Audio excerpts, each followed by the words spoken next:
Psycho-Cybernetics, Chapter 11. Welcome to Rethink Your Perspectives blog. This blog is dedicated to finding, sharing and discussing a variety of topics around the struggles our clients and audience go through.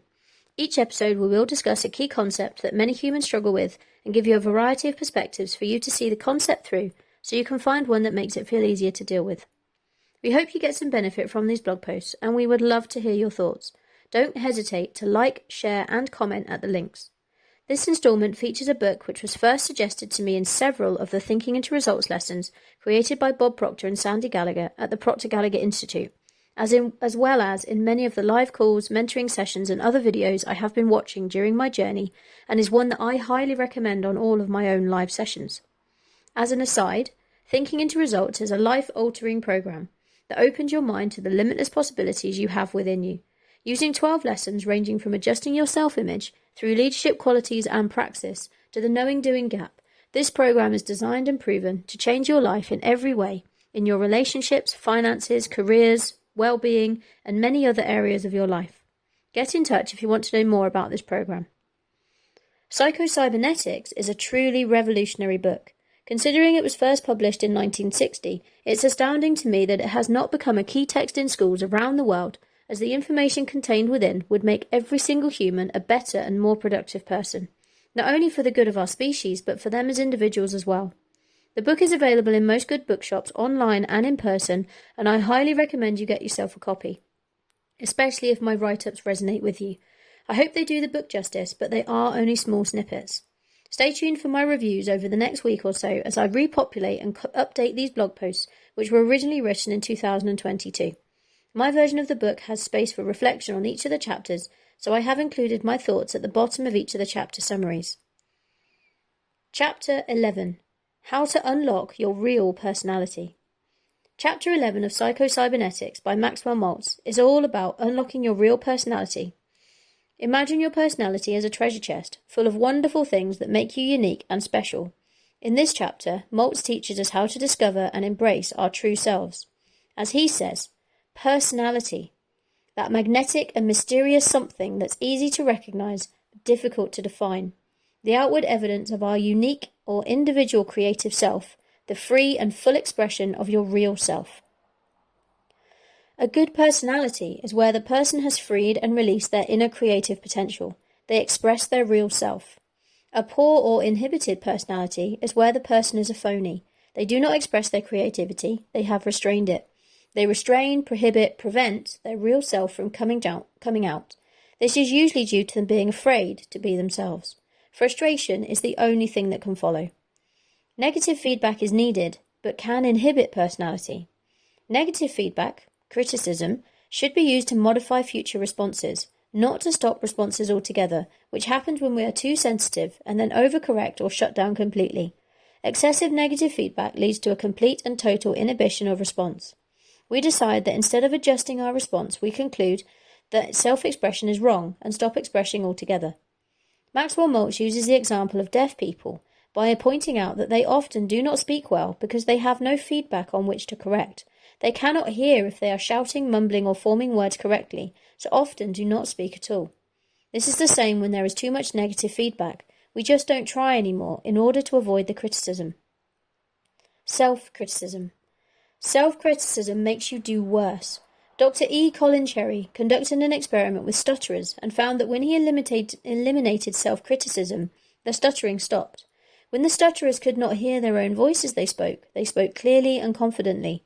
An excessive carefulness, built to avoid criticism, creates inhibition and anxiety.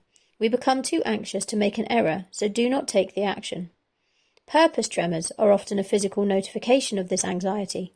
For example, a marksman can hold an unloaded gun perfectly still while aimed at the target. As soon as the gun is loaded and he points it, his hand starts to shake. When unloaded, there is no chance of criticism. When loaded, there is a chance he could miss the target and get criticized. He becomes anxious about the outcome.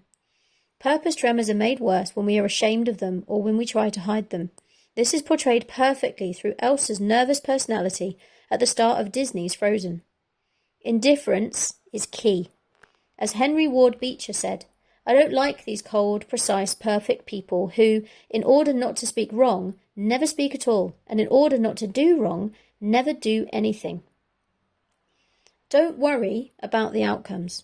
It's when we worry about what might be said or thought that we freeze up and don't act. But if we become indifferent, have no worry about any potential criticism, then we can live our lives to the fullest. Our thoughts about what a person might say or think are based on what we would say or think in that situation. Somebody else may not respond in the same way, and we cannot predict that. So stop trying to. We need feedback from others to know how we're doing, be able to adjust. Conversation would be dull and boring otherwise. There'd be no sparks. We should respond automatically and spontaneously to feedback rather than consciously. When we are conscious of the feedback, we're looking for it. This causes us to focus on what we're doing and saying, how we're coming across, rather than on what the other person is saying. Let it go. And it is okay if Elsa singing that song popped into your head. It does in mine every time. Don't worry about looking for the feedback. Your subconscious creative mechanism can see it and will just adjust accordingly without your input. Self-conscious versus other conscious. We need a certain amount of self-consciousness to guide us towards what is right and wrong, but a lot of the time we're focused on other consciousnesses. Other consciousness is what somebody else is thinking or saying. Don't worry about what others may be thinking. Tone down the negative unknowns. We can't read minds and shouldn't try to. We can't possibly know what someone else is thinking. Even if we ask, they may not tell us the whole truth. Our individual thoughts are ours and ours alone. It's up to us if or how much we share them. Our conscious guides us, but it can be wrong. It is all learned and based on our beliefs. It must be based on realistic and sensible truths.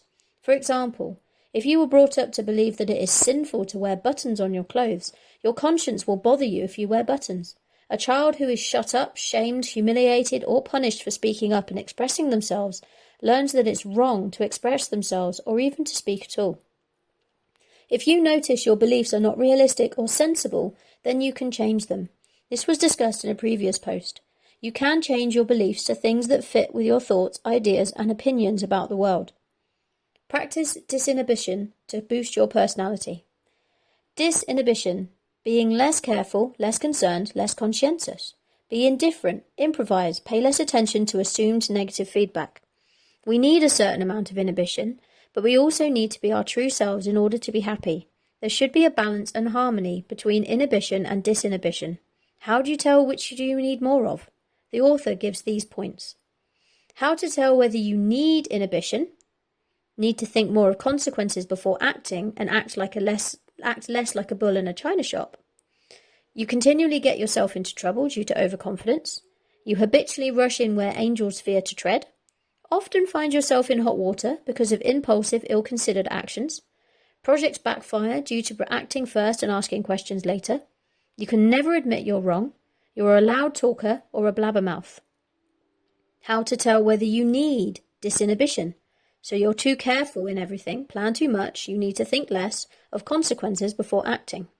You're shy around strangers, dread new and strange situations, feel inadequate, worry a lot, are anxious, overly concerned. You are nervous and feel self-conscious. You have nervous symptoms such as facial tics, blinking unnecessarily, tremor, have difficulty going to sleep. You feel ill at ease in social situations. You hold yourself back and continually take a back seat. How to integrate this chapter into your own life. One key tip from the chapter is to practice self-acceptance. This means being kind to yourself and appreciating your strengths and quirks. Just like how you love your favourite toy or pet, it's important to love yourself too. Another tip is to set positive goals for yourself. Think about what you enjoy doing and what makes you happy. By setting goals and working towards them, you can bring out the best in yourself and let your true personality shine. Maltz also talks about the power of visualization. Close your eyes and imagine yourself as the best version of yourself. Picture yourself being confident, kind, and successful. This can help you believe in yourself and become the person you want to be. To integrate the lessons from this chapter into your daily life, starting each day with a positive affirmation. Tell yourself something like, I am unique and special just the way I am. This can boost your confidence and help you embrace your real personality. Remember, you are amazing just the way you are. Embrace your true self, set positive goals, and believe in yourself. By following these tips, you can unlock your real personality and let your inner light shine bright.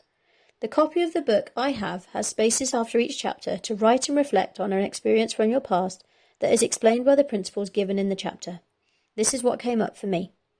I have lived inhibited for years due to excessive negative feedback during my teenage years.